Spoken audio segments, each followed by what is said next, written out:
We now look forward to the 2A championship game, Gary. St. Albert Falcons, the Pella Christian Eagles. Certainly St. Albert, a team that has been here before, 1-75 under John Livonia, who has a team in the state tournament, 1-89 under Mike Cavars, who had a team in the state tournament. They've got some tradition. They come in with a 24-1 record, a 17-game winning streak, and really, you can say this about both these ball clubs, they tend to play bigger schools. Well, they do, which means that they played against good competition. They're prepared for coming to the state tournament. And you're going to see two teams that both had to come from behind to get into this final ball game. So they know what it's like to play under pressure. We're going to see St. Albert, who pressures you all over the floor, and Pella Christian will do a little bit of the same. In fact, St. Albert was a team that forced 31 turnovers against MFL Marmac. That tells you about their pressure. They just stayed with their game the whole way, and finally the pressure got to MFL at the end. It's some turnovers. They couldn't get the big kid the ball, LaFrenz, and that was the difference. And they won it with their style of play, as you said, forcing 31 turnovers. The Falcons have had some terrific performances. One that really stands out is a 6'3" junior by the name of Tony Maurer. He's had a terrific year, but he's really been something in this tournament. Well, he has. He's a big scorer. He's got a great first step, a quick first step, so he can drive you, but he has the threat of the outside shot, which he can shoot very well.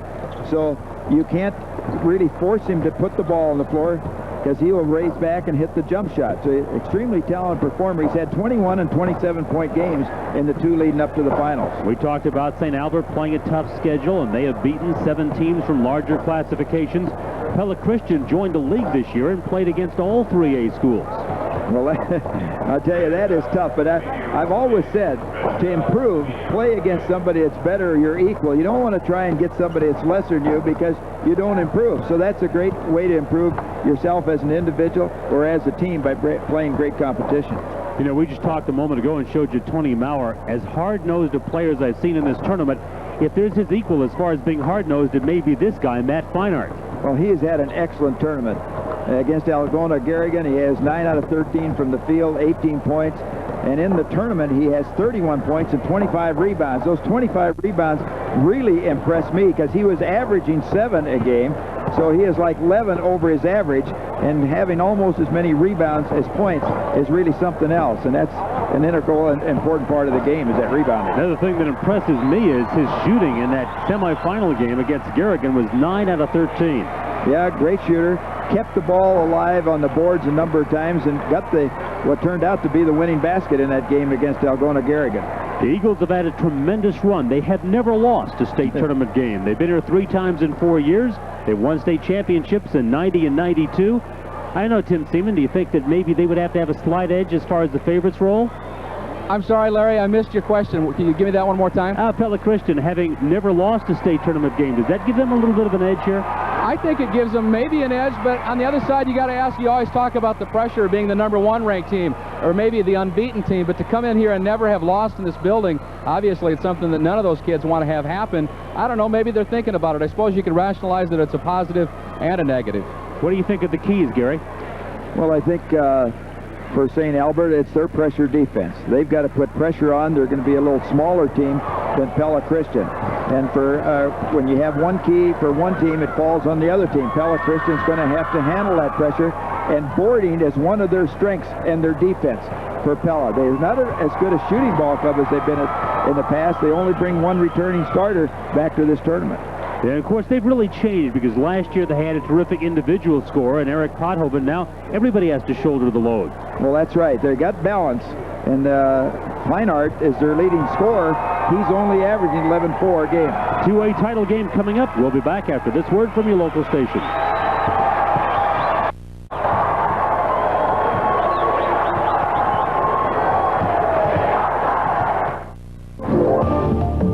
The 1993 Iowa Boys State Basketball Tournament is brought to you by Norwest Banks, home of unbelievable free checking and unbelievable loans. And by Concert Herbicide from DuPont, making Iowa better for beans.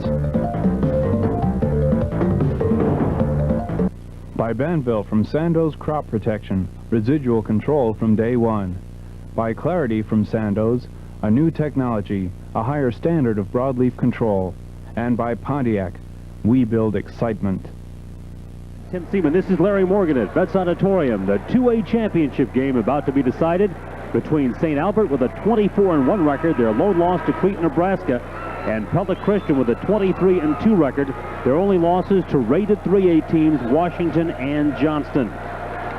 St. Albert 24-1, Pella Christian 23-2. Let's meet the players. It's Father Craig Collison. Good evening, ladies and gentlemen. Welcome to Veterans Memorial Auditorium and the 1993 Iowa High School Boys State Basketball Tournament. This is the championship game in Class 2A. It features the Falcons of St. Albert, Council Bluffs,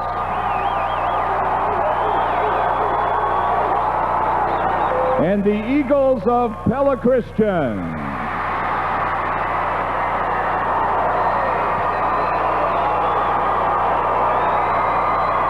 Let's meet the non-starters and assistant coaches of both squads. For the Falcons, number 13, Jason Bruce. Number 45, Eric Fisher. Number 21, Jason Smith. Number 11, Ryan Shea. Number 43, Bryant Fisick. Number 35, Eric Points. Number 41, Brad Crone.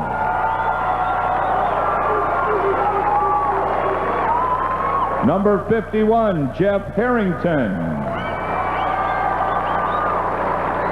And number 23, Pat Malone. The assistant coaches of the Falcons, Gary Rendoni, Mr. Terry Donaldchek, and Mr. Chris Hughes.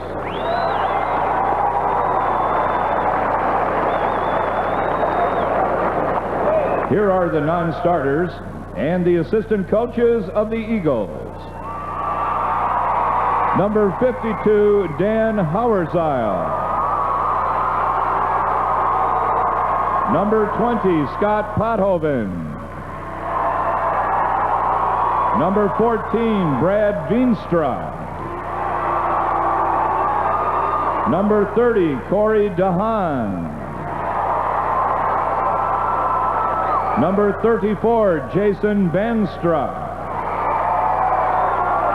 Number 54, Ryan Kelderman. Number 50, Craig Van Donslar. Number 40, Justin Zylstra. And number 24, Tom Rosabohm. The assistant coaches of the Eagles, Mr. Russell Byer, Mr. Rich Barnard, and Mr. Marv Van Wyck. And now, here are the starting lineups for the 24-1 Falcons of St. Albert and the 23-2 Eagles of Pella Christian.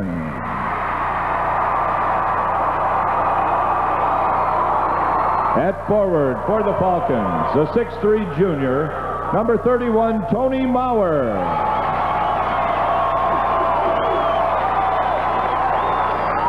For the Eagles, the 6'2" senior, number 32, Dan Rosa.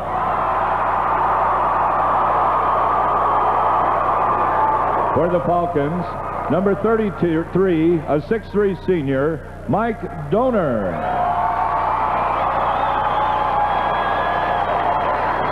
For the Eagles, a 6'5" senior, number 44, Matt Feinart.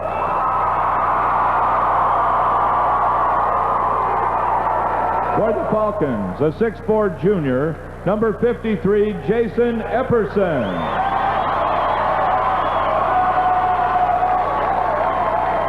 For the Eagles, a 6'5" senior, number 42, Brian Mulder.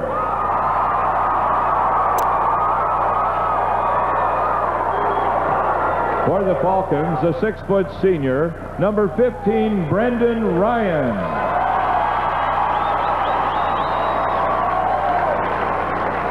For the Eagles, a 5'10" senior, number 12, Scott Mulder.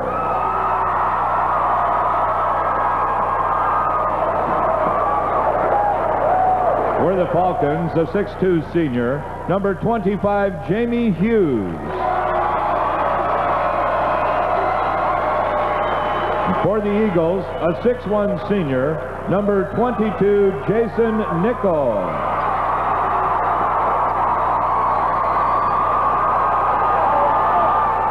The head coach of the St. Albert Falcons, Mr. Dick Weddingale. And the head coach of the Eagles of Pella Christian, Mr. Jerry Nichol.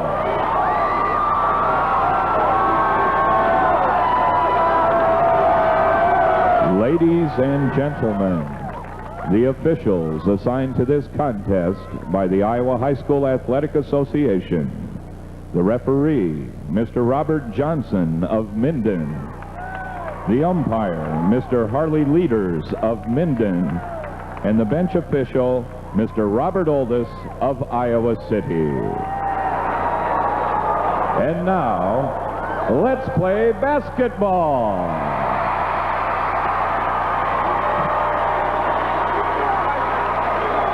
Let's take a look at how the teams got to the championship game. First of all, the Falcons, Gary.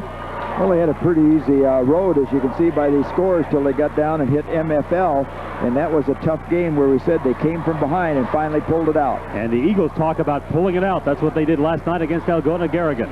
Well, that was a buzzer beater right there, with Fine Art getting the winning bucket.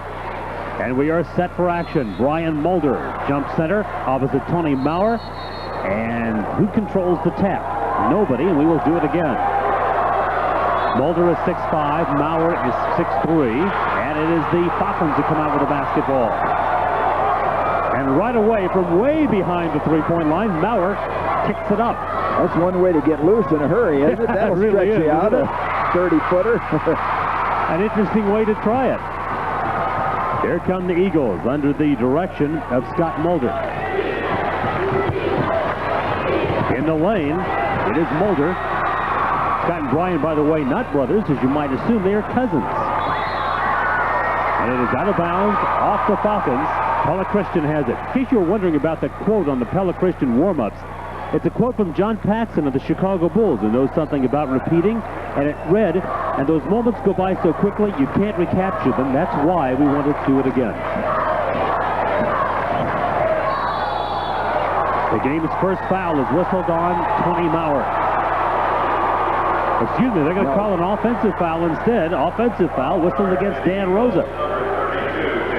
Well, that was one of those tough calls. I don't think an official knows which way to go on it. And so no score, 40 seconds into the game, and here come the St. Albert Falcons. The baseline shot won't go by Jamie Hughes, and the ball is kicked out of bounds, and it was last touched. The officials confer, and rule it was last touched by St. Albert. Nichol looked like he was going to wrap that ball around his back as he had the steal and deflected off, and they keep it. Jason Nichol, the coach's oldest, but the youngest of three sons, will inbound. He is a senior, so it's the last go-round for father and son, an opportunity to win a state championship. Driving the lane is Nichol to score. Boy, and that's typical Jason Nichol. He's a penetrator and a driver. He likes to go to the hoop. Outside three-point range is Donor. And the Falcons take the lead. And you talk about a team that loves the three. The Falcons have shot over 460 of them this year. Well, that's a lot of three-point shots, hitting 33%. So they're right on the break-even keel. You figure if a 50% shooting team, you shoot 33%, you break even. Dick Wettengill says his team always has a green light on that shot. Going for the steal. Ryan. And he does come up with it. Brendan Ryan with a big steal for St. Albert. They've got a 3-2 lead and a chance to make it more. And the rebound is taken down by Brian Mulder.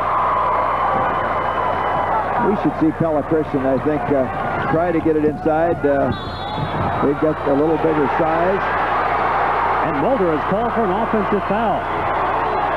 So 2 fouls have been called against the Eagles, both when they had possession of the basketball. Look at the helping defense right there. As you see Epperson move over and fill up the gap. Official comes in, motions the offensive foul, and the Falcons bring it up court.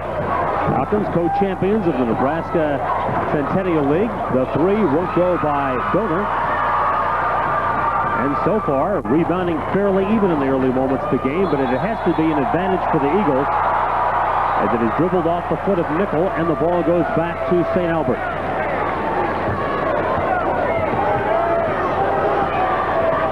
Jimmy Hughes, who Coach Dick Wettengel says is the real glue of this ball club, brings it up. This is Ryan on the drive. And it's kept alive by Brian Mulder. Good job by Mulder there. Couldn't secure the rebound the first time, but tipped it away, then went back and got it himself. With the foul, Jamie Hughes. That's the first called against St. Albert. 5 with the block. 5 out of bounds. Good look at Jamie Hughes right there. I had written down in my notes as I watched him play the first 2 games, hustler. Well, you could say that, though, about really this entire St. Albert ball club. They just keep coming at you. That's what Coach Dick Wettengel likes about them. For 32 minutes, they'll just come after you. Nickel having some trouble along the baseline, but he's able to save it in. Through the hands of Mulder and picked off by Ryan. Ryan for 3. And with an offensive rebound, it's Epperson. Nickel comes up with the carom. Well, nearly 3 minutes have been played, just a basket apiece so far, but that changes. Scott Mulder with the 3-pointer. Had a 2-point game and an 8-point game in the first 2. He averages 7. Maurer on the drive, and the ball game is tied at 5. Maurer can take that ball to the basket, as we said. He can drive it, penetrate. He can also shoot it on the outside. If you saw that first shot of the game go up from about 25, 6 feet. Jason Nickel being guarded by Jamie Hughes. St. Albert in that man-to-man defense. This is Dan Rosa looking inside to Brian Mulder, and he gets the roll. That's where I expect him to look to try and go with that ball a lot, because as you said, they got a little size advantage, so they can go on the inside. On the baseline, the shot won't go by Epperson. And keeping it alive is Donor. Donor underneath. Got it. What a move. He just kept fighting it. We got some quickness in this St. Albert team. Nice save. Maurer with the steal. Here comes Donor dumping underneath to Ryan. And with a foul, Scott Mulder. One thing about the Falcons, Gary, they'll take it right to the hole. That's right. And Donor, you'll see here, takes the defense away and then pops it back underneath right there to Ryan. Good play at taking the defensive way, open up the passing lane, and get it down inside. Eric Fisher into the lineup for the Falcons takes the place of Jason Epperson as Brendan Ryan tries to complete the 3-point play.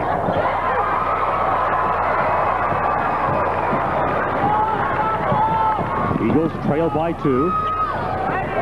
And there's no let-up by the St. Albert defense. They just keep coming at you the whole time. Rosa out of the deep left corner for 3.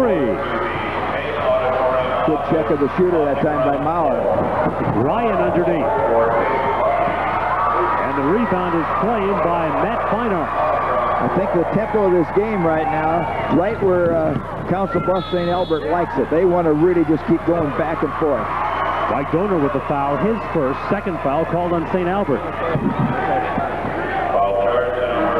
Meanwhile, 3 fouls have been called early against Pella Christian. Change in the lineup for the Falcons. Ryan Shea, who really inspires his team with his all-out hustle, comes in, and he'll try to provide a spark now.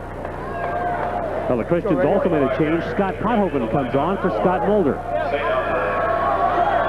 Shea, you mentioned, is a real aggressive player. He's the kind of guy that will take the ball to the basket, too. Won't take him long, I bet, before he gets something going to the hoop. Jason Nickel connects, and his dad was saying, Jerry Nickel, the coach of Pella Christian, the thing that Jason's really provided this year is leadership, and he said he has done a terrific leadership job. Like he said, he worries more about the unity of the ball club than his father does. Nickel's free throws tied the game at 9. The score all even up. Pella Christian and St. Albert tied at 9. We'll be back at Veterans Auditorium in just a moment.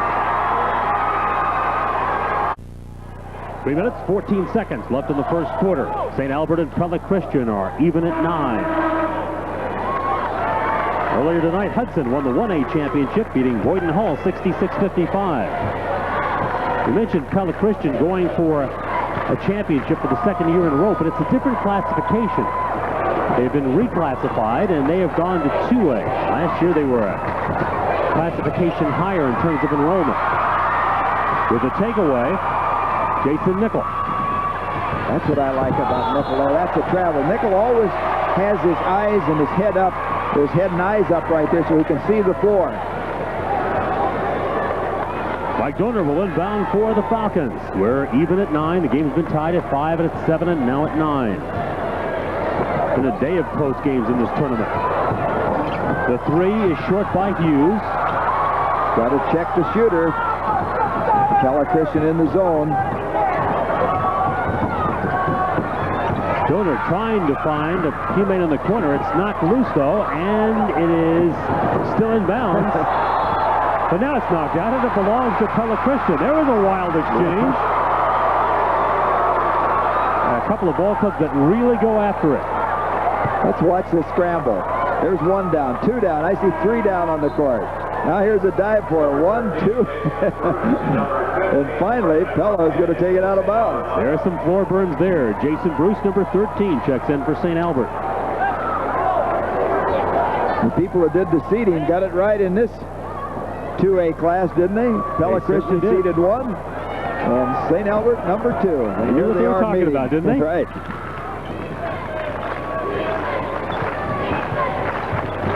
Nickel works against Ryan.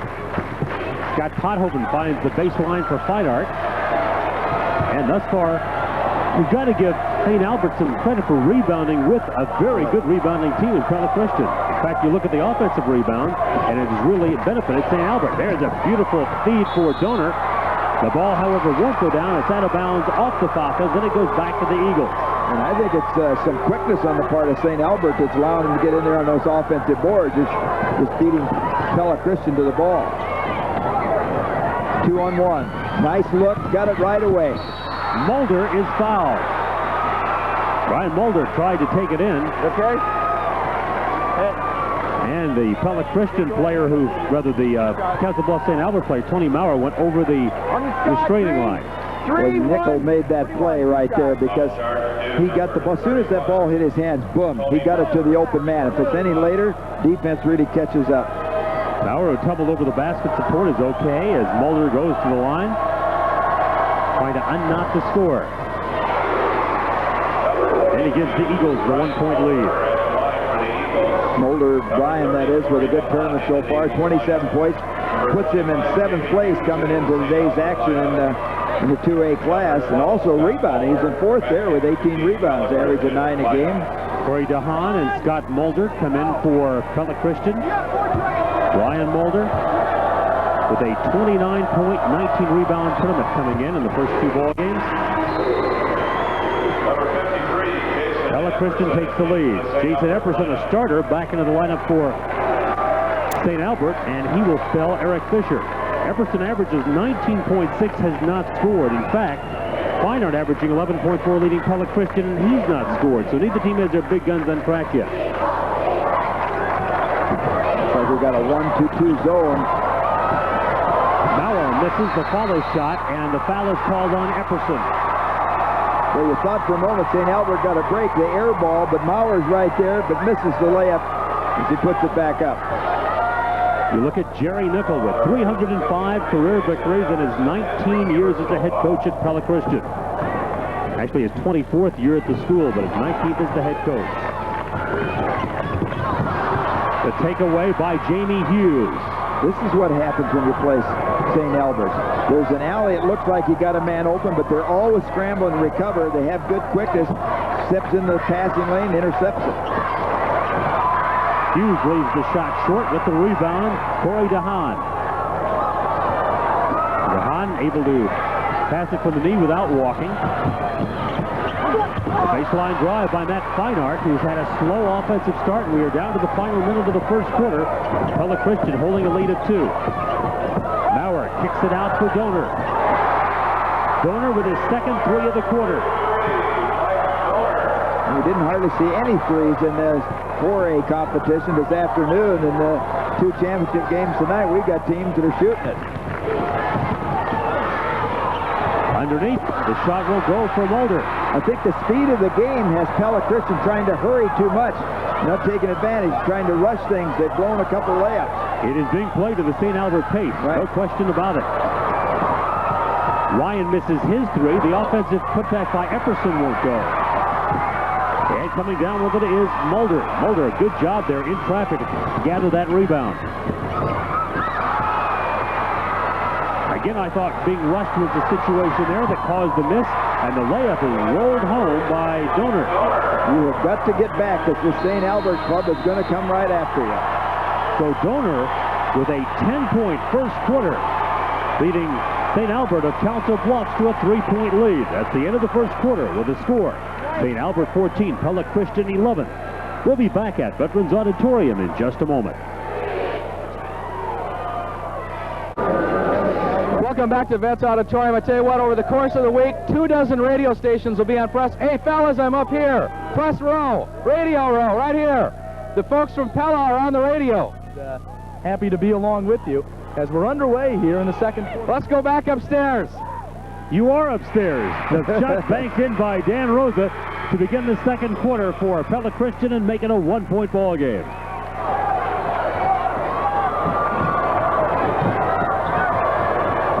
Ryan working along with Hughes along the back line for St. Albert. Up front, they have Epperson and Fisher along with Maurer. Fisher, the only non-starter in the lineup right now as we begin the second quarter for St. Albert. And here's Maurer for 3. With the rebound, Scott Mulder. And Pella Christian has a chance to take the lead. Mulder all the way, too hard. You like to, with a 3-on-1 or 3-on-2 situation there, you like to come up with a chance to take that to the board and get one up off the glass, get the layup. Hughes for 3. Well, Pella's running right now, too. They just haven't been able to convert anything. They throw it away again. And the turnover gives it right back to the Falcons, who forced 31 turnovers in their semifinal victory. Larry, I think this pace is too fast for Pella Christian. They need to slow it down. They're not handling it, even in their short shots around the bucket. Everything's trying to go too fast. They need to get it under control. Mike Donor into the lineup for St. Albert, so now they are back to their starters. Right in the middle, the shot by Epperson. And the rebound is pulled down by Dan Hauerzile, who's just come in at the quarter break. Underneath is Hauerzile to put it back. With a steal. Good job by Rosa, taking it back out. He had 2 defenders there. Now set up. Go down to your big guys inside, because what's happened when they're taking the quick shot, last time Hauerzile got there, but they're shooting it before their big guys can get down and get a chance to rebound. Rosa misfires, the rebound taken by Maurer. And Brendan Ryan will bring it ahead for the Council Bluffs quintet.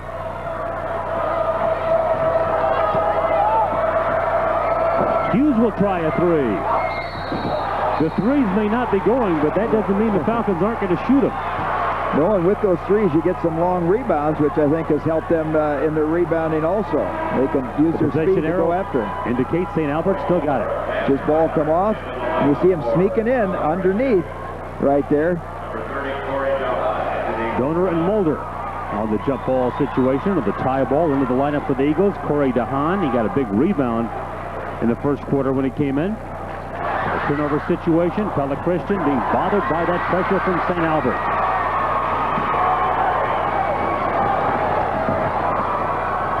.55 to go in the second period. Pella Christian the ball and a 1-point lead.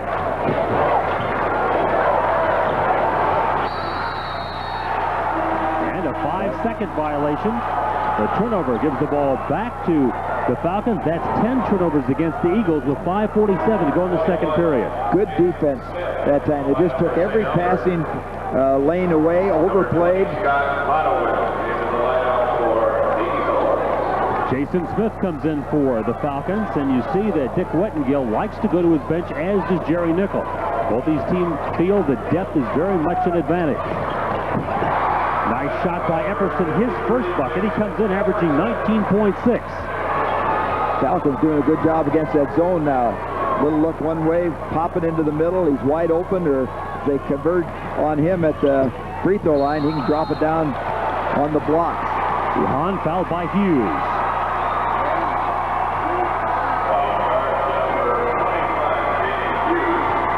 Five team fouls now called against St. Albert, 3 against Pella Christian. Corey DeHaan going to the line, played a key role in that Algona-Garrigan game. Came off the bench, 8 points, 4 out of 7 shooting. As you see, that's twice his season average. So yes, it was a very big performance.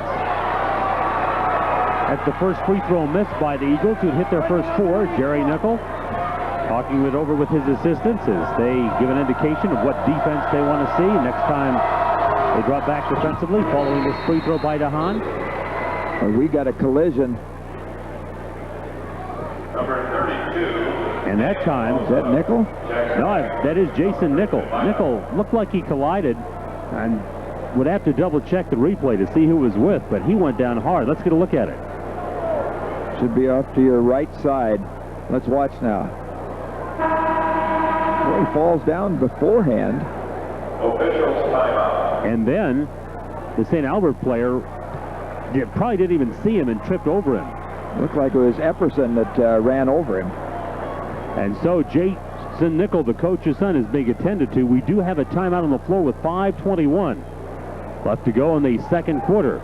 The score, all tied at 16. We'll be back at Veterans Auditorium after this word from your local station. Scott Holder going to come back in for Nickel. Nickel sitting down. Looks like he's... The 2A championship game tied up at 16, and as you say, Nickel a little bit gingerly and a little bit groggily, but he was able to walk off under his own power. That's the good part. You look at the statistic there, Pella Christian out shooting him, but we've got a tie game. Those are the Norwest key stats. We're back to action with 5:15 to go in the second of a game tied at 16.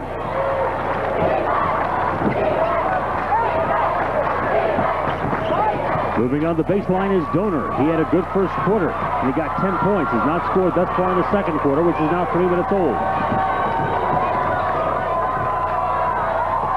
It's Ryan Shea. Good ball movement. Boy, they're moving it well, aren't they? Got to travel. A travel on Ryan Shea as he tried to make the penetration. The right idea, though, against that zone. Penetrate in. You're not always going to go all the way, but penetrate, bring people to you, and then dish off. And Ryan Shea can do that well. He's a good penetrator. Just got a little anxious, took steps.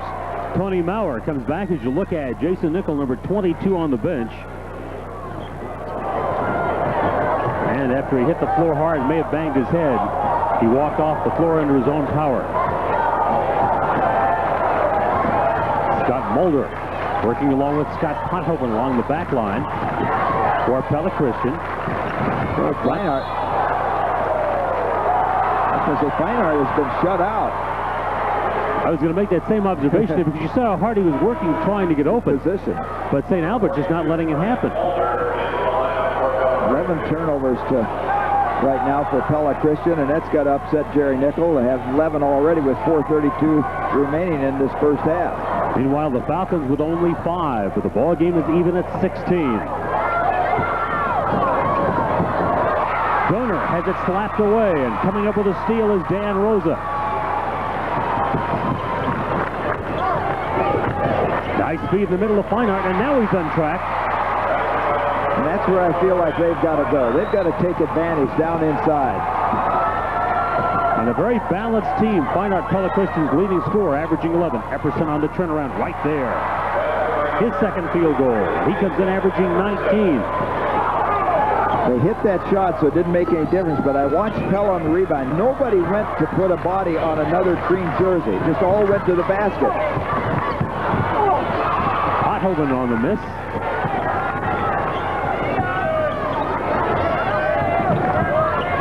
Now Rosa looks inside. He goes right in the middle to Feinart, who's hit 2 in a row. Nice flash right there. Flash up to into the lane, gets it, goes with his size, goes right over the top. The Falcons trail the Eagles by 2. They go for the lead, and the 3 by Hughes, and with the rebound, Scott Pothoven. Through the hands of Rosa, but right there is Brian Mulder. When you're hot, and that time Pella Christian got a break and they open a lead of 4. We're sitting, looks like almost now a 3-2 zone. Maurer takes it to the hole. His second basket. 2:45 left in the second quarter.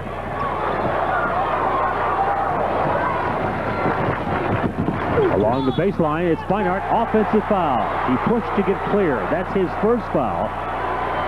For Pella Christian, it is only their 4th of this first half. Well, Ryan Shea really hustles here to get back into position because that was not his man. And you see the signal being given, offensive foul. Officials timeout, 2:36 left in the first half. The score, Pella Christian 22. St. Albert of Council Bluffs 20. We'll be back at Veterans Auditorium in just a moment. In the 2A championship game, Pella Christian leads Council Bluffs St. Albert 22-20. The NCAA Wrestling Championships underway in Ames, and through the semifinals at 190 pounds, those are the standings. The Iowa Hawkeyes bidding for their 3rd consecutive NCAA crown, and they've got the lead over Penn State. Back to basketball, the Falcons tie it with a 2, grab the lead with the 3. In the middle, the shot put down by Epperson on a good feed from Mike Donor. Back to that middle, it's open, and Donor, a nice job. He's scoring and also assisting. Brad Beanstra, number 14, into the lineup for Pella Christian. Had some trouble on that last exchange, but now gets another opportunity. Again, I've got to make the comment, this game is right where St. Albert wants it. It's just a scramble game. St. Albert averages 88 points a game, so as you can tell, they don't hesitate much before they put it up. Rosa, nothing but net for a 3. His 15th 3 of the season. And that gives the Eagles a 3-point lead. Trying to answer with a 3, Ryan Shea, and the rebound bounces right to Dan Rosa.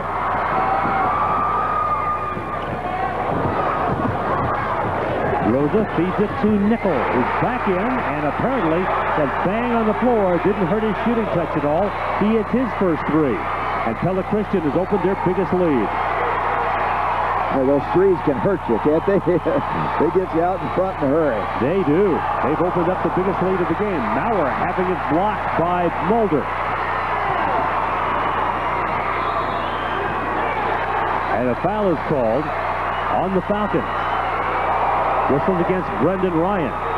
It's his first foul. The team fouls now.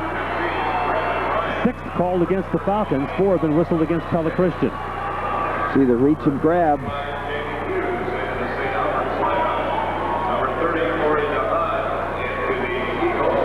DeHaan comes back for Pella Christian, while into the lineup for St. Albert right now will come Brendan Ryan.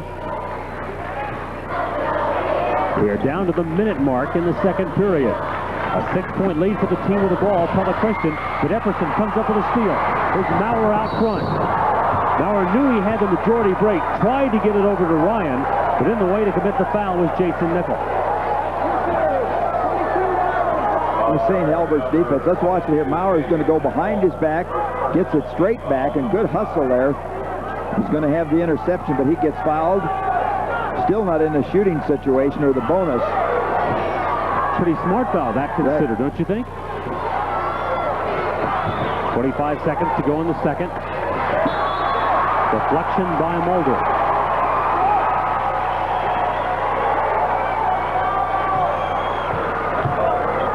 St. Albert trailing by 6 as they inbound in the person of Tony Maurer. Tries to jam it down low to Donor, and here come the Eagles, a chance to extend their 6-point lead. The deflection by Jamie Hughes, and Pella Christian will set it up with 33 seconds to go in the first half. Boy, hustle is the name of their game. You know, that lane looks like it's going to go open. Anything but all-out hustle there, and it's 2 points for Pella Christian because Nickel made a good pass. The Hahn misses on the 3. Also, remember this about pressure. It has a cumulative effect. It tends to bother you more late than it does early. Right now, if I'm Pella Christian, I go for one shot. I'd have probably gone for one last time because you got a 6-point lead. You don't have to give it up. And now they do. Stretch it out on the floor as we go down to 5 seconds. Oh, good pass underneath to the Hahn. Good look by Nickel to find the Hahn underneath as the half comes to an end and Pella Christian opens a lead of 8. Pella Christian bidding for their second consecutive championship as a halftime lead at the end of the first half. It's Pella Christian 30, Council Bluffs St. Albert 22, and we'll be back at Veterans Auditorium in just a moment. At the break, Pella Christian has opened their biggest lead, 30-22. Let's go downstairs to Mo Kelly. Ladies and gentlemen, if we could have your attention for a few moments, please. We'd like to introduce you to some folks who help make our interscholastic program, the great program for all of our young people in our state, the great program that it is. As is our tradition during the state tournament, we'd like to honor people who in many different capacities make this program the great program that it is. And we have some special honors to present at this halftime. To assist me and present the trophies to these individuals, we have members of the Board of Control of the Iowa High School Athletic Association. To my far right is Dennis Pierce, the Superintendent of Schools at Pocahontas. In the middle is Kathy Collins, who represents the Department of Education on the Board of Control. And next to Kathy is Chuck Van Heck, who represents the athletic directors on the Board of Control. He is the athletic director at Muscatine High School. We know that they don't receive much in the way of compensation. The hours are long, driving back and forth to the contests, and most of our game officials have been at it for many, many years. They do it primarily because they love athletics and they love to work with the youngsters who are involved in athletics. And each year since 1977, we have inducted new members into our Officials Hall of Fame. We have another group this year to introduce to you at this time. They probably average 25 years of officiating experience in the various sports. So at this time, new inductees in our Officials Hall of Fame. First of all, we have Dan Connery and his wife Shirley.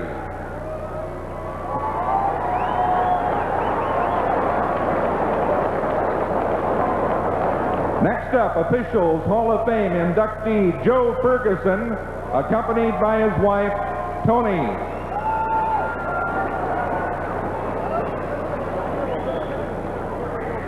Merle Harris, accompanied by his wife Lita.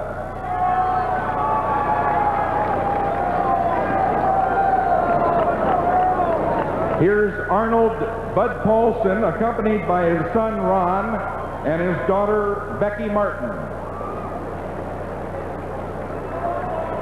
And another longtime official in our state, John Van Wy, accompanied by wife Lee. As we said, these officials probably have averaged 25 years of officiating various high school events.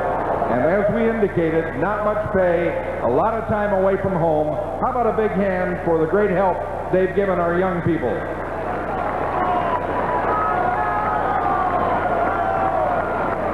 We also received nominations from our schools for Team Doctor Awards. Almost all of our communities has a doctor who has really gone above and beyond the call of duty as far as administering aid to our injured athletes. And we have two that we would like to present Team Doctor Awards to this evening. They've performed very well in their community, and at this time I'd like to introduce them to you. First of all, from the Winfield community, Dr. Billy Nordyke and his wife, Georgette.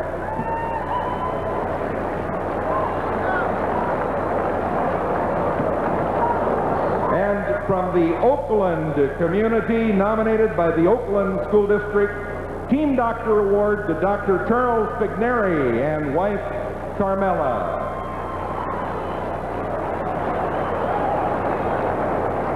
And another big hand for our Team Doctor Award winners. They provided a lot of service to the young athletes in their community. At this time, we would like to introduce you to the 1993 Athletic Director of the Year in Iowa. We have a very strong Athletic Directors Association in our state, perhaps #1 in the nation. They've been organized for about 25 years, and twice our State Athletic Director of the Year has been named National Athletic Director of the Year. Our 1993 winner will be presented his award by members of the organizational staff of the association. To my far right is Kurt Olson, AD at Preston, the current president of the ADs group. We also have Don Miller here, who is one of the vice presidents. He's the AD from Fort Dodge. And Dan Delaney, Mason City Athletic Director, another vice president of the association. Our winner, 1993, the State Athletic Director of the Year, came to Denison High School in 1979. When he first got there, he was a teacher and an assistant coach in 2 sports. 4 years later, he became the athletic director and has done a tremendous job at Denison High School. One thing I'd like to mention, they have a new 700-seat fine arts center, which is used for all kinds of activities, and this gentleman was one of the main reasons that it got off and going, one of the main organizers and developers of that tremendous fine arts center. So our athletic director of the year for 1993, accompanied by his wife Mary, is Bob Eisenbraun of Denison. By the way, Bob will now go into regional competition. We'd like to wish him well there, and if he would win there, he'd go to national competition, and we would like to see him go all the way. So good luck, Bob. Thank you very much for your attention. Halftime of the 2A championship game, and Pella Christian with a strong finish opened an 8-point lead. They lead by a score of 30-22. We'll be back at Veterans Auditorium in a moment after this pause for station identification.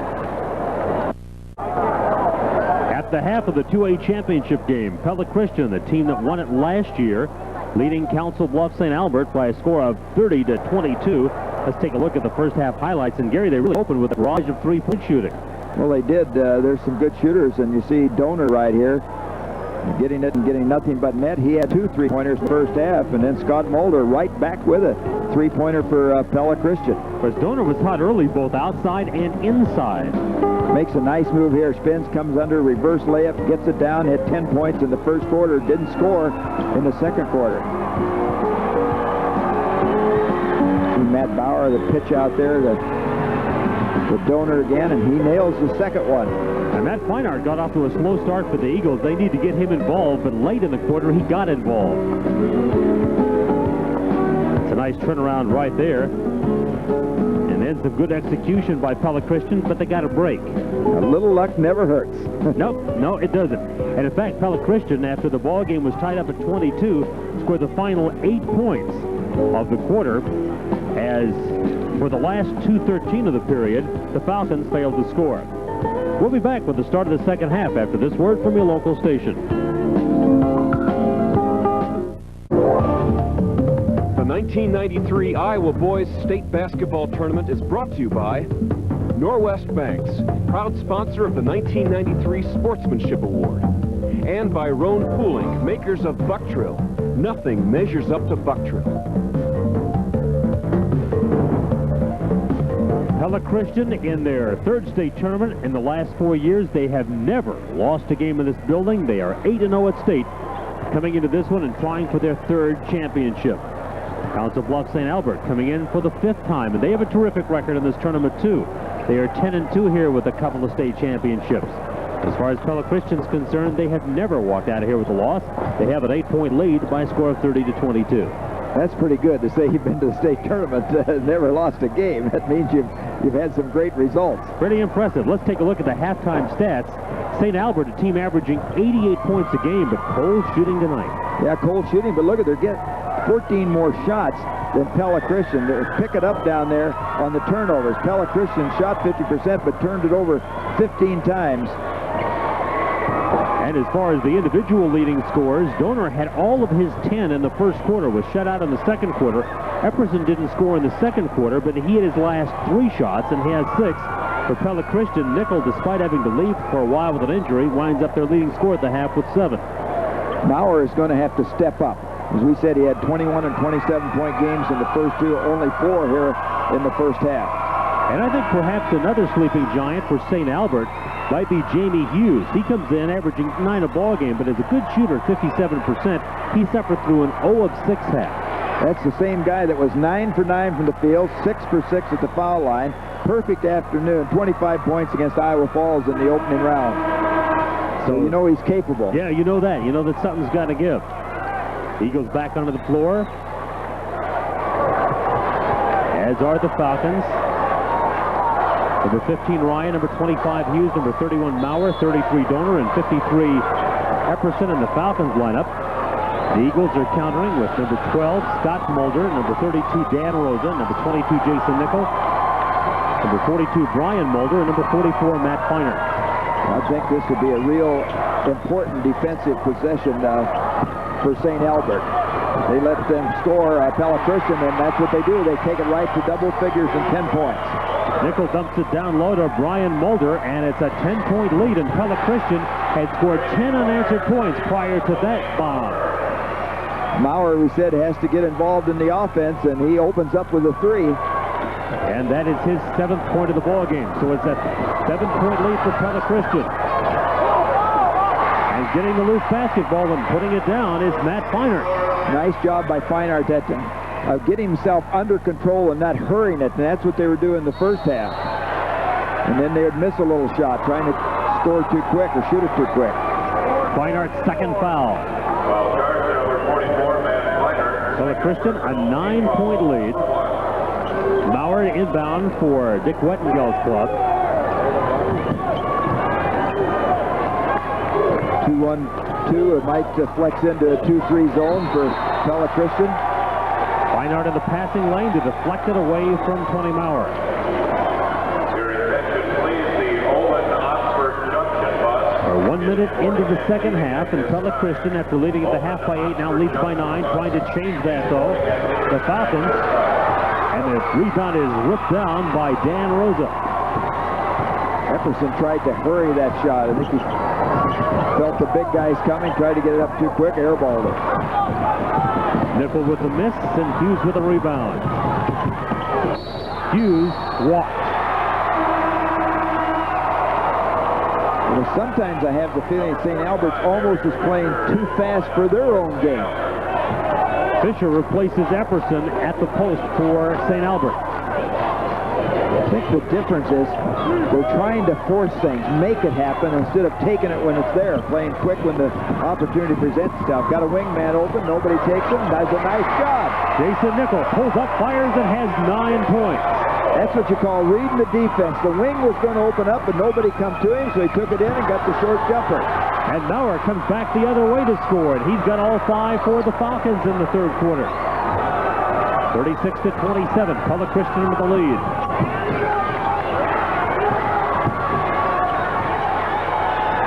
Against the trap, Rosa, long down court pass to Nickel. Well, you get out of what looks like a 10-second call possibly, and you end up with a bucket. Suddenly, Pella Christian starting to have things go their way. Maurer, offensive foul. He flat ran over Dan Rosa. First foul of the second half called against Pella Christian. Roser doing a good job of beating him to the spot. And so with 5:44 to go in the third, a timeout's taken. Pella Christian leads St. Albert 38-27. We'll be back at Veterans Auditorium after this word from your local station.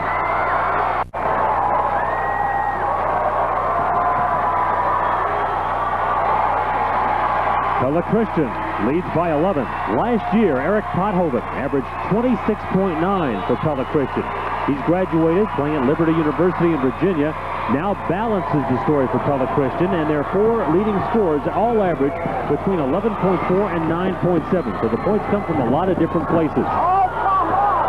Feinart loses it, and coming down with it is Fisher, but he travels, and so Pella Christian gets to keep it. And again tonight, Gary, balance has been the story for Pella Christian. Well, it certainly has. That's been the story of their year all season long. As we said, Feinart, the leading scorer at 11.4. They got a couple guys at 10, and Rosa right near that mark at 9.7. Open out of the corner is Scott Mulder. Good strip by Shea. And there's a foul. As that time, the Falcons trying to run, and they are a more effective ball club when they run. But as you say, sometimes they seem to be maybe pushing it a little too much. Now trying to force it. Here, see, he's going to spin dribble. And you see Nickel cutting him off right there. Gets part of the arm, got his hand raised, picks up the foul. His second and the team's second in the second half. St. Albert with one foul. The penetration by Shea. His first bucket. As I said, Shea is a good penetrator. Against that zone, he'll cause him some problems. Bear in mind, St. Albert, a ball club that was down by 5 points with 1:28 to play in the semifinals against MFL Marmac. So being behind is something that won't bother them. The putback by Feinart spins out, and Maurer has the rebound.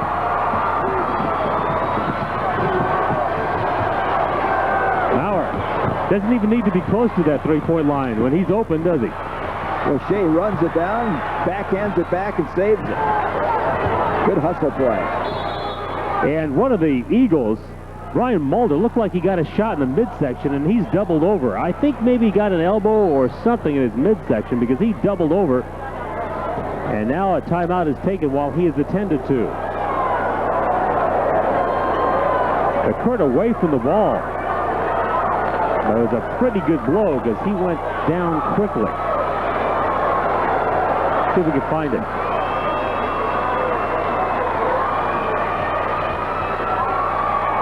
Well, he got tied up with Mike Donor. And now he will walk to the bench. Mulder with 8 points in this ball game. Well, he gives a motion there like an elbow. Somebody got me with the elbow. Yeah, I think that might have been what it was. Did not look like an intentional elbow, certainly. The Falcons trying to get some offensive flow, but the Eagles have really denied them that opportunity. Trying to follow his own shot, Ryan Shea. And he draws a foul by doing it, by that good second effort. The foul called against Dan Hauerzile. That's his first. And what happens is Shea penetrates into that zone. He gets the shot, then there's nobody to check him. As they give him the shot, then he's right there. He followed up his own miss. He's a 64% free throw shooter, and he has 3 in this one. At 10 against Iowa Falls in the quarterfinals. Excuse me. 3 in the semis. I was going to say, he can stir things up defensively, too, because he's so quick. It can cause you some problems.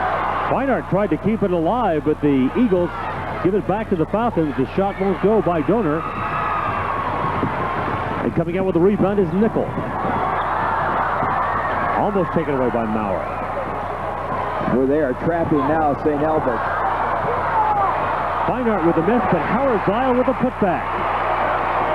Hauerzile, a great job there of keeping the ball alive when he couldn't control it. Regained it, finish up. Big block by Feinart. Pella Christian a chance to take their biggest lead. And it is out of bounds off Pella Christian. Good defensive effort. You know, I'm not so sure that ball was hit from behind. If that ball hit out of bounds, I'm not so sure it shouldn't have been Pella Christian's. Let's get a look at the block again. Feinart in good positions, got the size, goes up there, jams it.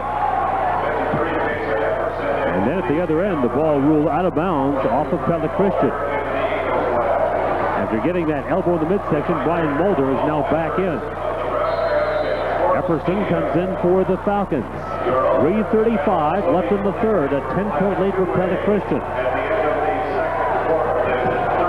Pella Christian in that 2-on-2 zone.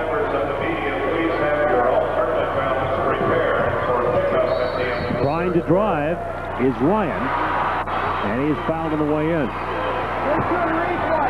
Nickel with the foul, his third. So Nickel with 3 fouls, and nobody else in the ballgame has more than 2. Epperson leaves it short. It's deflected right back to him. And now taken away by Brian Mulder. It's a heads-up play by Jamie Hughes, though. He come busting in the middle, couldn't get the rebound, tipped it out, saved a possession and an extra shot for St. Albert. With the foul, Ryan Shea. 3:01 left in the third quarter, and Pella Christian an opportunity to grab their biggest lead. Their biggest lead so far has been 11. Right now it's at 10. Nickel very patiently waiting for Pothoven. Now Nickel. Well, he likes that penetration. 3 buckets in the third quarter, 13 points to the game. Speaking of penetration, here comes Shea. And he is fouled on the way in, a blocking foul against Brian Mulder. I told you, you wouldn't have to worry about Ryan Shea penetrating to the basket. Well, I'll tell you. Seen him play enough to know that when he gets it, it's head for the cotton. He has tunnel vision, doesn't he? Rose out of the lineup for Pella Christian.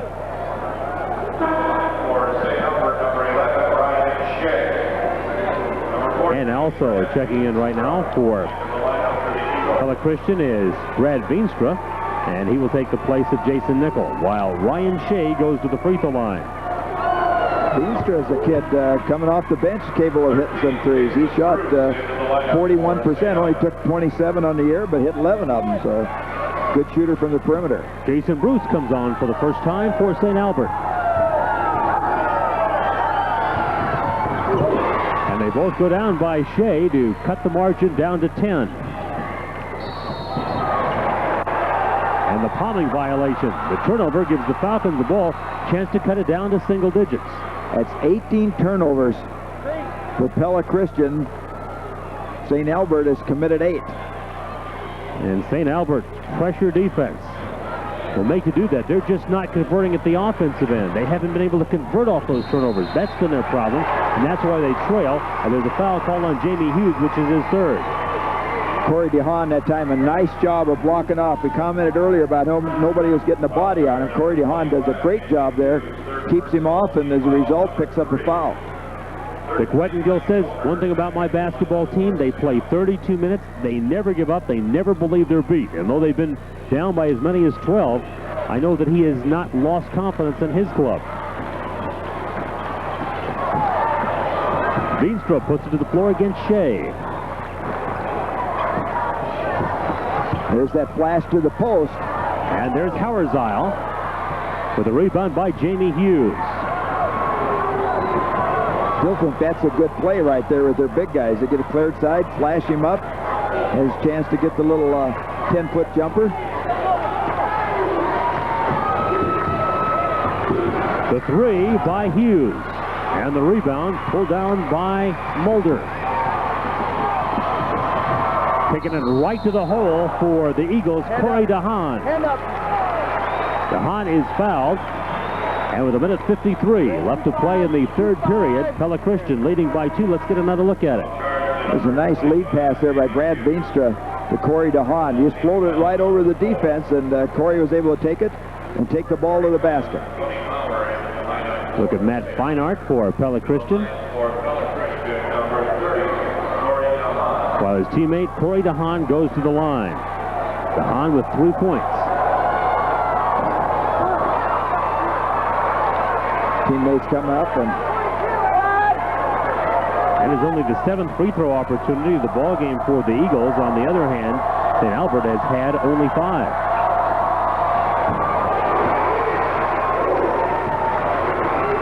The Lead is 11 for the defending champions from Pella Christian.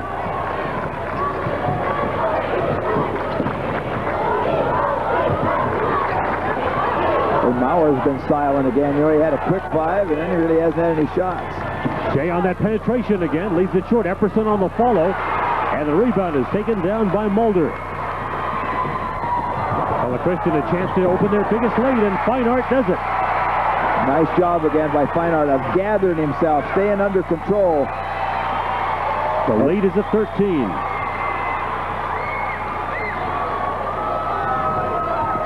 They're really paying attention to Mulder. Shea going wild, putting up some bad shots, and Shea goes right after him. Shea, a tough player, though only 5'8" and 135. That time he and Mulder go to the floor. Mulder, since coming back after getting that elbow in the stomach, has come up with a couple of real big rebounds. Well, let's watch his action. Here he's got it again. Shea comes in there, grabs on. He just grabs hands and arms, and it looks like a wrestling match. It looks like they're at Hilton Coliseum. Yeah, I say, Ryan, the NCAAs are up the street a bit. Good takedown. Yeah, it really was. Shea's second foul. As far as the team fouls, they're even at 5 with 1:09 to go in the third period. Brendan Ryan back in for St. Albert, replacing Jason Bruce.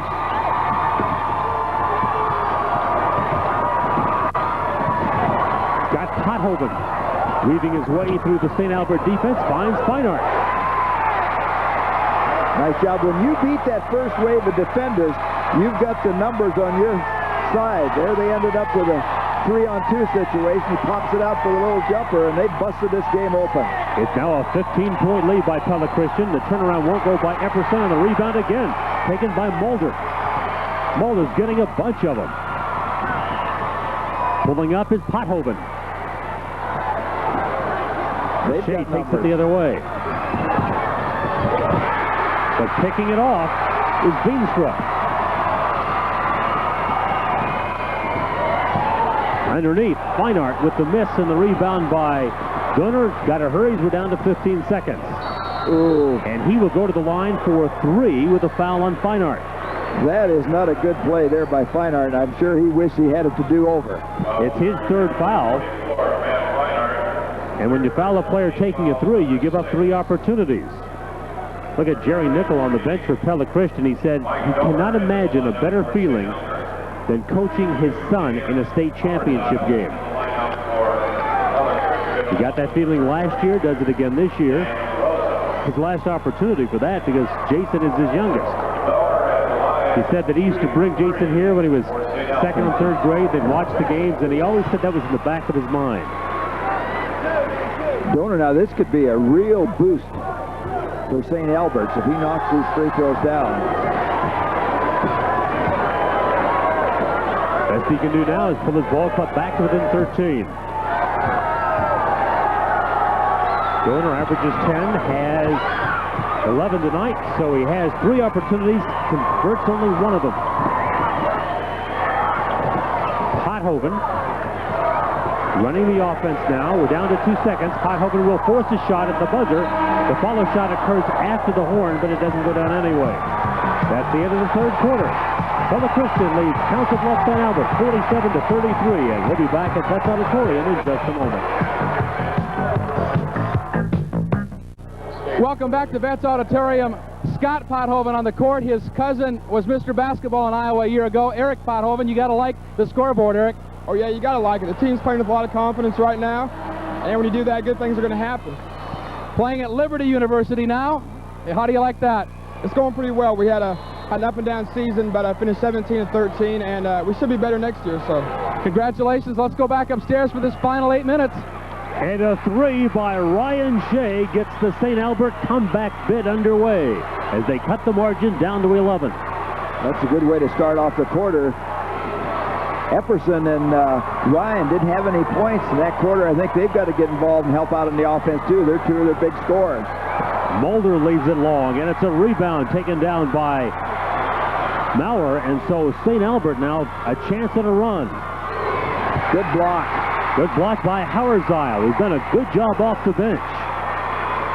That was a chance to cut it down to single digits for St. Albert, so that was a really big defensive play. Nickel tried to get it inside, but the guy who was trying to pass it to Mulder got knocked down. St. Albert really hustles. When they get beat, somebody hustles back and they take away those passing lanes. They get a deflection and off Pella Christian, get another possession. There's Maurer. He can light it up from 3-point. And those threes will bring you back in a hurry. It's now an 8-point ball game. A moment ago, it was a 15-point lead for Pella Christian. And now what Pella Christian needs to do is play with some composure. The shot is right there by Jason Nickel. That's a big shot right there. You talk about a team with momentum. St. Albert almost had it, and that really silenced their crowd. Maurer carries it out of bounds. The ball goes back to the Eagles with 6:36 to go. And I think what happened there was when he took off up in the air, he stepped out of bounds. He went up because it looked like he made a good save, but I think he stepped out when he went up on the sky. Let's watch him here, but we can't see it. He's already up in the air. St. Albert puts the pressure on. Got Mulder quickly into the offensive end. Nobody picks him up. He beats the defense that time. And it's out of bounds off Feinart. The ball goes back to St. Albert. Boy, Scott Mulder did an excellent job. Did everything right down to finishing it off and scoring the bucket.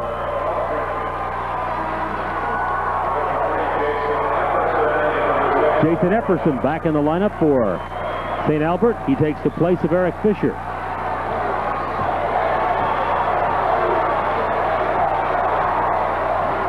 Shea, Donor, Mount. Pella Christian is dominating this game, and they have here in the second half. But St. Albert's still hanging around that 10-point mark. Exactly 6 to play as Shea nails the three. You talk about lighting it up, Gary. He's got 11 second-half points after being held scoreless in the first half. Now a chance for Maurer to bring his team much closer. Well, what a comeback. Oh, what a comeback indeed. They better get a timeout. Down to 5 down. Get a foul on Maurer. Maurer with his third foul. 5:42 left. Pella Christian led 47-32. They have been outscored now 12-2. Is this a call timeout or an official's timeout? I saw some kids. It's an official's timeout. The score, Pella Christian 49, St. Albert 44. We'll be back at Veterans Auditorium in just a moment. You were questioning, was it an official's timeout or a Pella Christian timeout? Pella Christian has been charged with a timeout. Let's take a look at some Norwest key stats. St. Albert still in this game despite 29% shooting. Began the turnovers by Pella Christian, 19 of them. That's been a big difference. Ryan Shea with his third foul. And despite the turnover difference, basically, the problem for St. Albert is not converting those turnovers to points. That's right. But when you shoot 29%, it's hard to do that. Dick Wettengel has directed a team that's averaged 88 points a game. They are right now at half that with 5:40 remaining. We said both these teams knew how to come back. They had to do it in the semifinals. Scott Pothoven. And at this juncture of the game, Pella Christian needs some free throws to go down, and they are only 1 of 3 in the second half. 6 of 9 for the game. Pothoven just a 44% free throw shooter. A little better on that trip, and it gives Pella Christian a 6-point lead. Maurer. Well, he beats the perimeter defense with a drive, pulls up and hits the jumper, and now momentum has swung the other way. The Falcons have it. They certainly do, as it's a 4-point game. And it would have counted had it gone. With the foul, Brendan Ryan. So from a 15-point deficit to a 4-point deficit, the story for St. Albert. Much like this semifinals, where again they were down by 5 with only 1:28 to play. Nichols, a 68% free throw shooter. He's got 15 tonight, 2 of 2 from the line.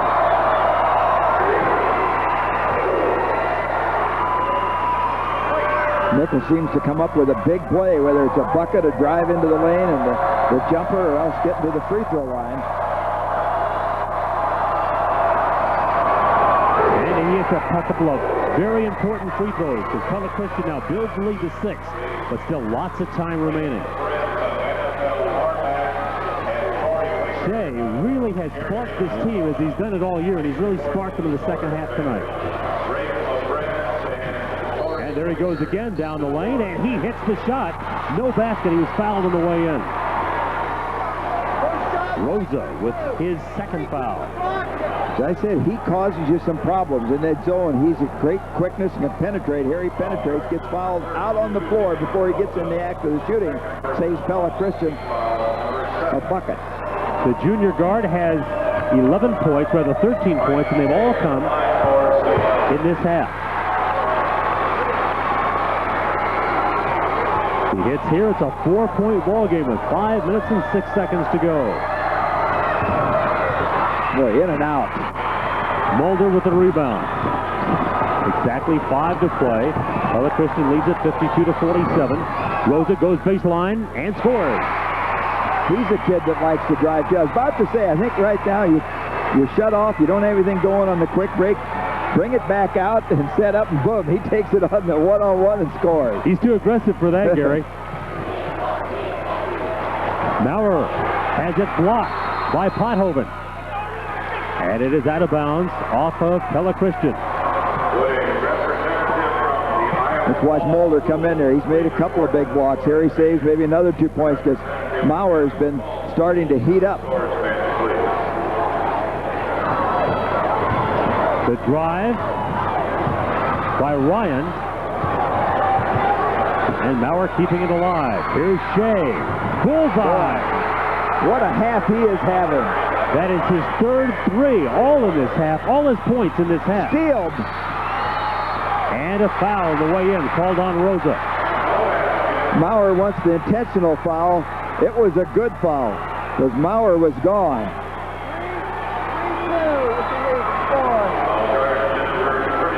Maurer did an excellent job of anticipating, and you see Rosa fouling him out on the floor. The official makes a good call. And it was one of those that wasn't an intentional type, so it was a good call. He made a sash at the ball, trying to flick it away. Maurer with his 17th point. He has 13 of them in the second half, and it's a 3-point ball game. Maurer calmly sinks the pair, and it is now a 2-point game at 54-52. Wow, what a comeback. Pothoven finds Nickel. There's that little jumper in the middle, gets the roll. Nickel every time comes up with a key play. Nickel with 19 for Pella Christian. This 2A championship game headed for a buzzer finish, it would look like. The penetration, the shot, the bucket by Donor. The foul called against Mulder. Boy, he stayed with that. He took it up, faked a couple of times, and finally gets it down and gets the foul. And pumps the fist, rolls the dice, looking like down there. Donor has a chance to make this a 1-point ball game. Donor with his first second half basket. 10 points at the half. And now a crucial 3-point play to make it a 1-point game with 3:50 to go. A 15-point lead for Pella Christian has evaporated. Underneath, it is Mulder. Well, Pella Christian still attacking. It looked like he lost control of that a little bit and was able to kind of flick it to his teammate for the bucket. Shea wants to put a move on Rosa. Does drive down the lane, but has it rejected by Mulder. The Eagles with the ball, a 3-point lead. Nickel wants to go in deep, and he will go to the line. With a foul, Donor with his second foul. And Nickel really takes that ball to the basket. Here's the big block. You see it there, Brian Mulder saves it, and then Nickel down the other end. And Nickel does a good job, better job here in the second half of coming on drive under control. Either for the shot or goes up, they come and get him, and he dumps it off. Hughes replaces Shea. But the way Shea is played, you got to feel this is just a temporary breather. That's right. He's just get a a little rest and get back in there. He's given every ounce of energy I think that he has. 5'8", 135-pound junior has really made an impact. 20 points now for Nickel. And it is a 4-point lead for the defending champion Eagles.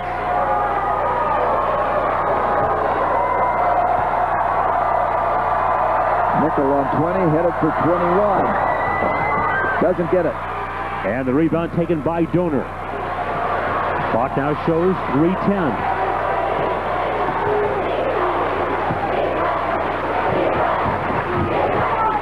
Hughes trying to move inside. Now back to the outside for Ryan. And a foul is called on Donor, trying to take the rebound away from Matt Feinart.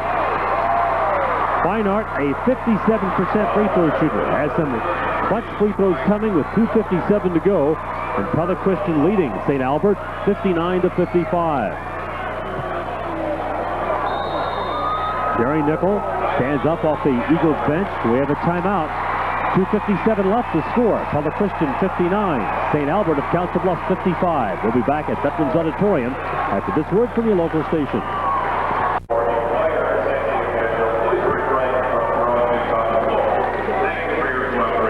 For the 4th consecutive year, Norwest Bank Iowa will be awarding a $1,000 scholarship in each division of the boys basketball tournament to schools exhibiting the highest level of good sportsmanship throughout the tournament.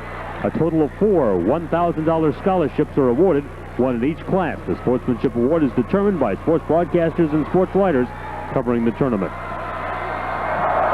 Pella Christian leads St. Albert of Council Bluffs 59-55. As the free throw is nailed by Feinart to give him 12 points. We said before we got the number 1 and 2 seeds going at each other, and they're giving us exactly the kind of game you'd expect. And the Eagles, down the stretch, have now hit 5 of their last 6 free throws. Prior to that, miss. 60-55 is the count. St. Albert playing for behind, have been behind by as many as 15, now back to within 5 with 2:45 to go. A big takeaway by Rosa. And now Nickel, the senior guard, will bring it ahead against the defensive Ryan.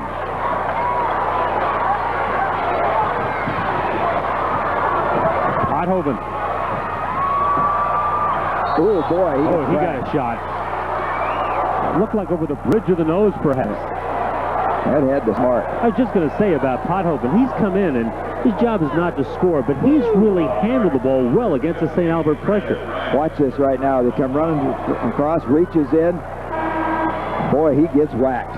Whew. Number 11, Ryan Shea. The foul called against Brendan Ryan, his 3rd. Here comes Ryan Shea, 15 points, all in the second half. And he, perhaps more than anybody else, has really triggered this comeback by St. Albert. Yeah, he is so quick, as I said, not only offensively, but he is digging on defense. Pothoven, only a 44% free throw shooter, 1 out of 3 tonight. And as long as he's on the floor, St. Albert has to think about him. If they're in that situation of somebody to foul, they have to look at Scott Pothoven. Rebound snared by Hughes, who will bring it up the floor with 2 minutes and 15 seconds remaining.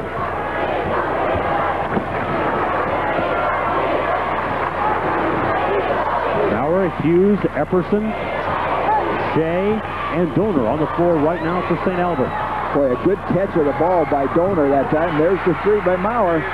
Maurer with his 21st point, and it is a 2-point ball game.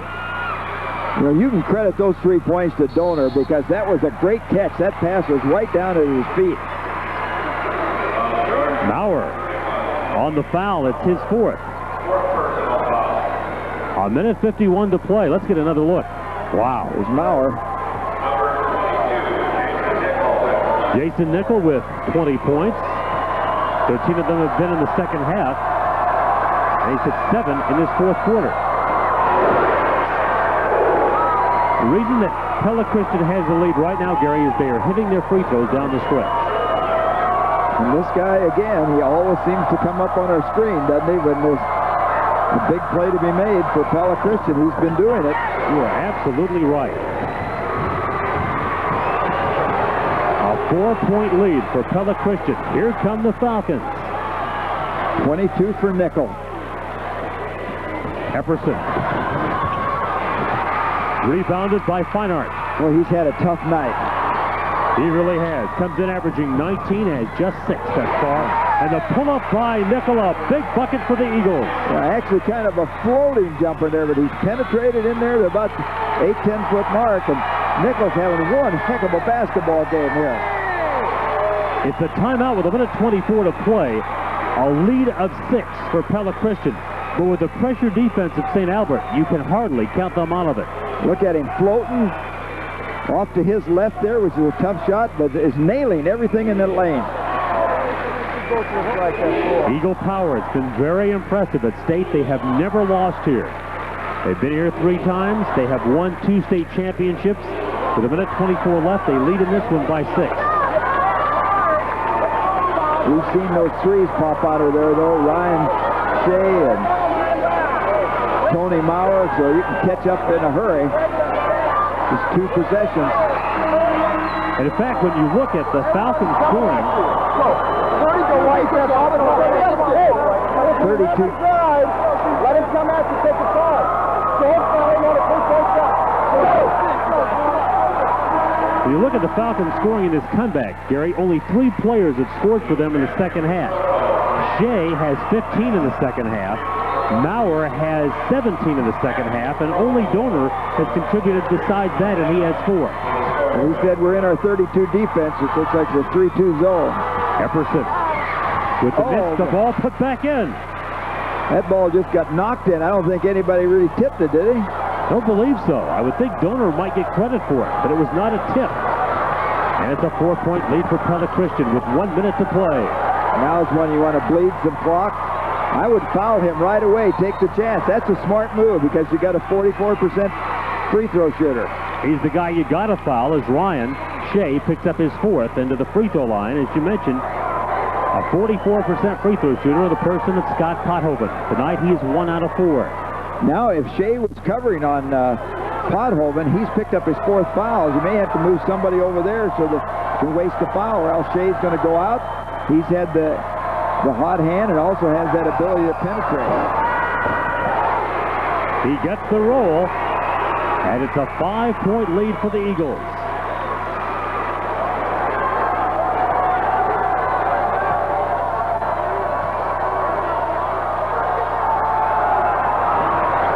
He may be a 44%er, but I think he gained confidence on the first one. He made the next one look easy, and Pella Christian leads by 6. Well, that's nailing 2 clutch free throws when you need it. I still think the percentage play, though, was there for St. Albert. Oh, boy, that might have put a nail in the coffin right there. As you said, he's had a tough night offensively. Yeah, he really has. That epitomizes it, and you got to feel for him. They're down to a half minute. Pella Christian in control, and Rosa will go to the free throw line with a foul against Donor. Rosa's the 60% free throw shooter. In fact, as a team, the Eagles 59% from the line on the season, and just 17 of 30 in the tournament prior to tonight. And you know how bad Epperson feels. I watched it down. He came down and then just bent down, doubled his hands over his head, and can't believe the kind of night he's having. You know, it's the night that everybody wants to play the best they've ever played. It just can't happen for everybody. Nope. Free throwing, we always say, tight ball games. It comes down to that. You hit them, you win. If you don't, probably going to lose. Pella Christian's been big on the line. St. Albert, a team with 3 underclass starters. So though it looks like their bid will fall short in this one, they're a team with a great opportunity to get back here. Well, it's a tough position right now for the Falcons. Down 7, that's 3 possessions. The Pella Christian's got to just make sure that they do not foul. And this is where the experience of having been here last year has really got to help it. No doubt about that. There's nothing like having been here and played in the tournament prior to coming back. Each team has 2 timeouts remaining. We look for a quick 3. Guys, now, if we hit the shot, we got to deny like crazy out of bounds. We got to come up with a bucket, or come up with a steal and a quick bucket, okay? Look for your 3s, okay? We do not want to intentionally foul. Anytime you go inside, let them hold the 2. That's what Pella Christian wants. Take the three. That's what Dick Wettengill wants. You got a third state championship playing right here. Yeah, he's there pretty well, isn't he? And what he's saying, if they penetrate, let him take the two. Don't be fouling because he doesn't want to deaden that clock. There are only 23 seconds left. 23 seconds for Pella Christian to latch on to championship number 3. And Jerry Nichols thinking he can give him 3 twos and still win the ball game by 1. Oh, there's a big rebound over the top. Rebound taken down by Molderoff and missed by Maurer. And the foul called against Shea, who will foul out with 11 seconds to play, and he ought to get a tremendous round of applause from the Falcons faithful. What a second-half performance by this 5'8" junior, Ryan Shea. All 15 of his points come in the second half. You think they feel like they finally got it? I think they do. Look at that bench. Is that happiness? Well, Jerry Nichols won a lot of basketball games, 306 of them. He will go to 9-0 in state tournament play as Shea fouls out with 15 points. What a great effort tonight. You mentioned Jerry Nichols, those wins. 76% of the games he's coached in, he's won. That's an amazing record. And how especially satisfying that his youngest son, Jason's having a big night. That was his 25th point.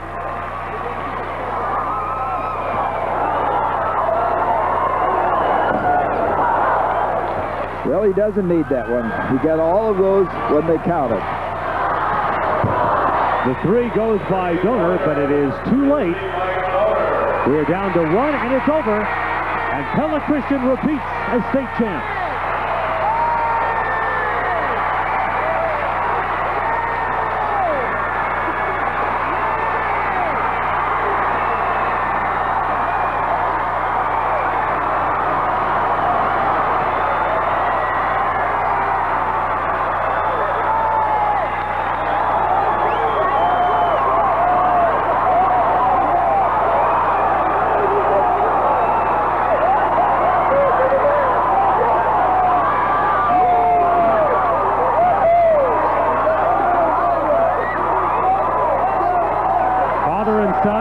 Very emotional moment.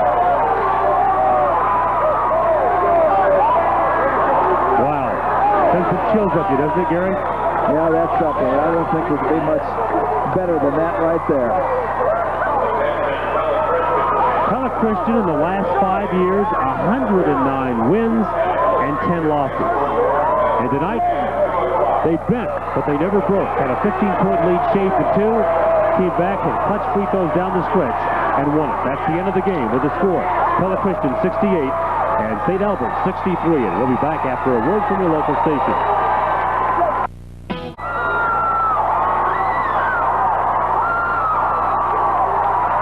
They've done it again. Pella Christian wins by a score of 68-63. Let's go down to Mo Kelly. Ladies and gentlemen, your attention please. To present the trophies to these 2 fine teams in Class 2A, 2 members of the Board of Control of the Iowa High School Athletic Association. To my far right is the current chairman of the board, principal at Oskaloosa High School, Terry Egan. And next to Mr. Egan is Doug Williams, superintendent of schools at Gilbert. What a great game to finish the 1993 2A portion of our tournament. And it's time now, without further ado, to honor the 2 best teams in the state of Iowa in Class 2A. And what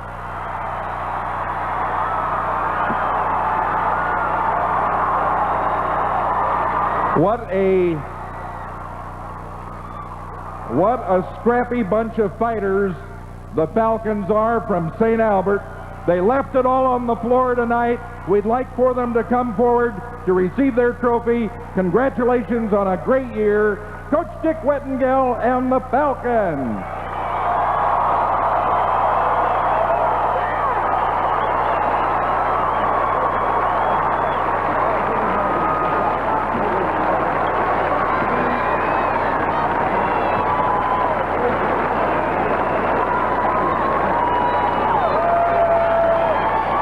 They say they're back, and they are back, and they still have not lost a state tournament game. Pella Christian's Eagles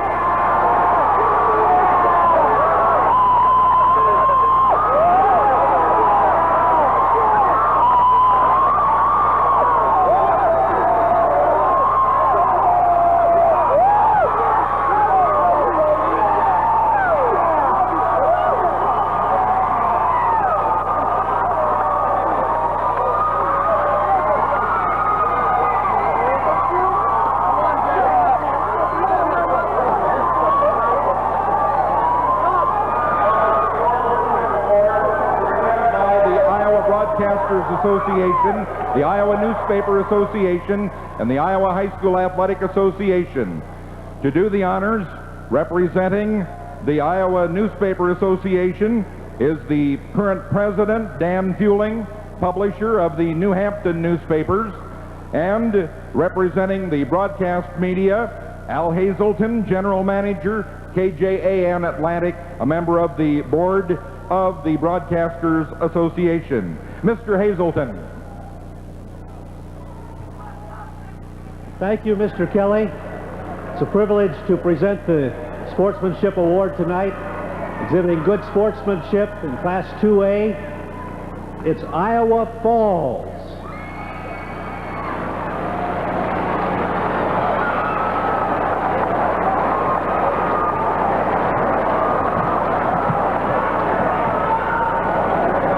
Congratulations to the Iowa Falls Cadets, and for the fourth consecutive year, Norwest Bank of Iowa is awarding a $1,000 scholarship to that school now, and $500 will go to one female athlete or cheerleader of their choosing, and the $500 award also will go to a male athlete or cheerleader of their choosing. So congratulations from Norwest Bank.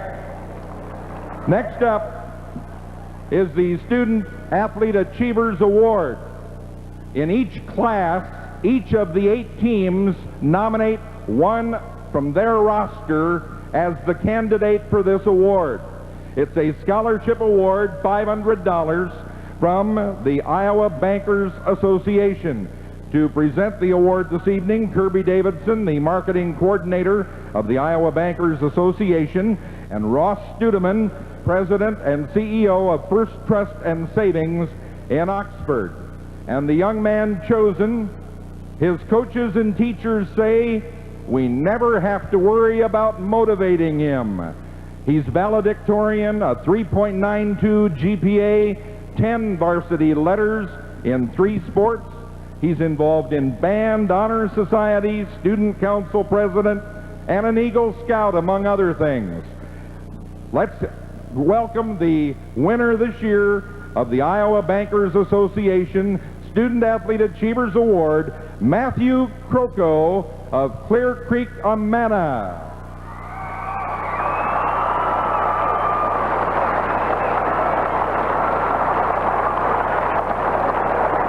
And now for the all-tournament team, to present that, here's Tim Seaman, Sports Director, KCAU-TV in Sioux City. Tim.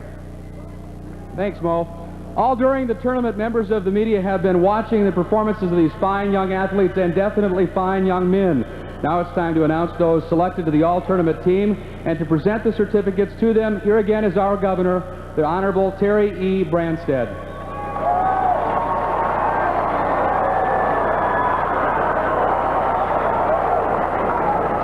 A member of this year's Class 2A all-tournament team, Tori Wingert of Algona Garrigan.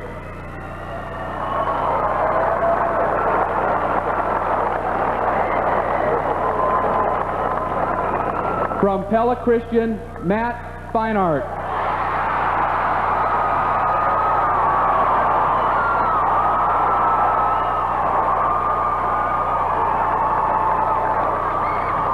From Pella Christian, Jason Nickel.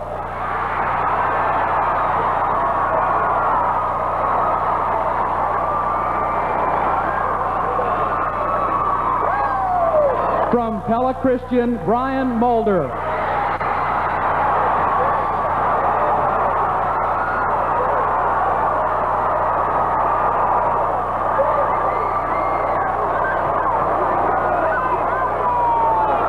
The captain of this year's 2A all-tournament team, Rafe LaFrenz of MFL Marmac.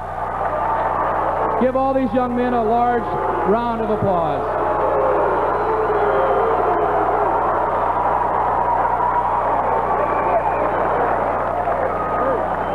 And we'll be back at Veterans Auditorium in just a moment.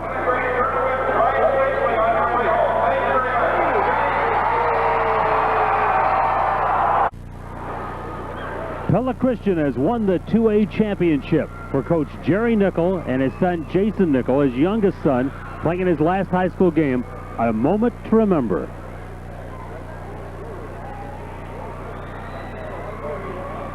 I don't know if they can describe the feeling, but I'm sure Tim Seaman will try to give them that opportunity right now. And welcome back to the courtside, a very happy group of Eagles from Pella Christian. Jerry Nickel, 9-0, 2 in a row, 3-0. You almost need an abacus to figure this deal out, but you've got it perfect. Unbelievable. It's unbelievable. 9-0 here, home court. I can't say enough about these players tonight. I thought they were against tremendous odds in this ball game, and I thought we played probably our best ball game of the year in handling the pressure and attacking the basket, and I'm really proud of them. St. Albert's really tried to draw you into their game of up and down and scramble, ramble, and it almost got to you. Almost did, and they almost caught us. They got down to 4 or 5 there, and then we turned the corner and we get a couple free throws down, and I'm just real proud of the kids for making it happen. I know it's not easy, but man, we worked so hard on this all year long, and this is an unbelievable thing right here. Let's talk to some of the young men. Congratulations. Thanks a lot. How does this feel? I guess this doesn't get old, does it? Oh, I think it's a little bit more special for us this year. We're all seniors, and last year, you know, it was just a dream to get here, and I don't know, this is just unreal. I can't believe it. Just one more. What do you think? It's great. It's great to be back again and win another championship. I still can't believe it. We pulled it off this year again. Mr. Feinart? It's unbelievable. It's just best feeling of my life, and I hope it never goes away.